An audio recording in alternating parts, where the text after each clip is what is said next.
Oh, hey guys. Sorry, I was just putting in my creator code.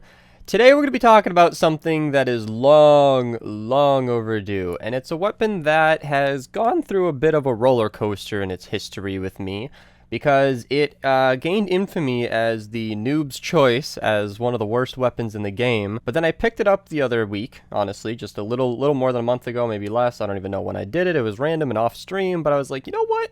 I'm going to spec up the Siegebreaker and see if it's really as bad as I thought it was, and I am so glad to say that it is not. It's actually really good. So, it is definitely a noob's choice. It's a weapon that's pretty easy to get early on. It's main game, it's not hard to find in llamas, and I think it might even be given to you in the early game as one of the rewards. I'm not sure about that, but it's easy to obtain, is what I'm saying. In fact, I think I myself have several schematics that I've just saved over the years, and I don't know why I just don't level these up. Because, I guess I do know why. It is a good gun. It is something you can use, even in the highest zones. I brought this into 140 zones, you guys, and it was actually okay. But it's not your best choice. Like, I would say, S tier being the best, A, B, C, D, E, F, etc. It's probably like a B or a C tier weapon.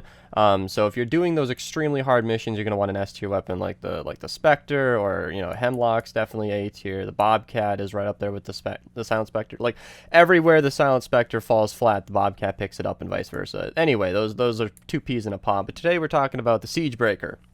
If you want to hear about all my other weapon guides, it will be in the description below. But today, let's talk about the actual best perks for this weapon. So, ideally on any weapon, typically, you're going to want Snare. That's just typically better because it slows enemies down, and Affliction does so little damage that it doesn't even really make a difference. That said, we're only really caring about that 5th perk to buff the damage. So, you're going to definitely want this 5th perk to match whatever your 6th perk is.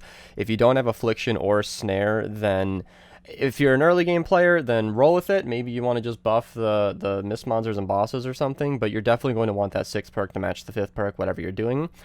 Crit rating and crit damage is just kind of a go-to for most weapons. That's typically everybody's default.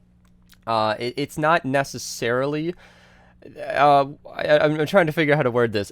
So fire rate and damage, if you did this, fire rate at the top, damage on the bottom, is technically the same DPS, but what you're seeing is the same amount of damage per second, but less damage per bullet. So if you want to shoot a little slower and do more damage per bullet, i.e. reload less often, crit rating, crit damage is typically the way to go. Some people really enjoy that fire rate, and that's absolutely understandable. So if you're going to go fire rate, I would recommend maybe mag size, buff that up to 45, and go from there. Of course, you could also use the Stars and Stripes Jonesy. I'll link his video in the description below. Or actually, I'll link the hero video in the description below. He will be timestamped, so you won't have to waste any time in that video.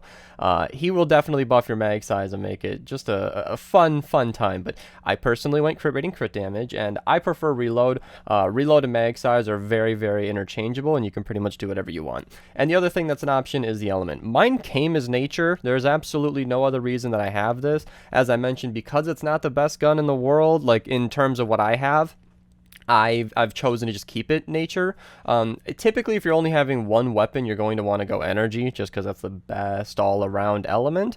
I'll also link my elements video in the description below. But if you're going to do something like the Siegebreaker, such a common weapon, I would genuinely recommend doing nature, fire, and water, and just spec all 3 schematics all the way to full. That's pretty expensive, because gold perk up's probably hard to come by if you're using a Siegebreaker. If you haven't noticed, I'm gearing this video towards early game players because I wouldn't suspect too many late game players are using the Siegebreaker, especially because of its reputation, as I said in the beginning. I think a lot of people have hailed this weapon as like far worse than it really is, and I'm here to tell you that that's just not the case. So that's it for the Siegebreaker. Hope you guys enjoyed. Hope I changed some minds. Hope you got some information out of this. But there's not much to talk about. Classic weapon. Spec it up. Thank you guys for watching, and have a nice day.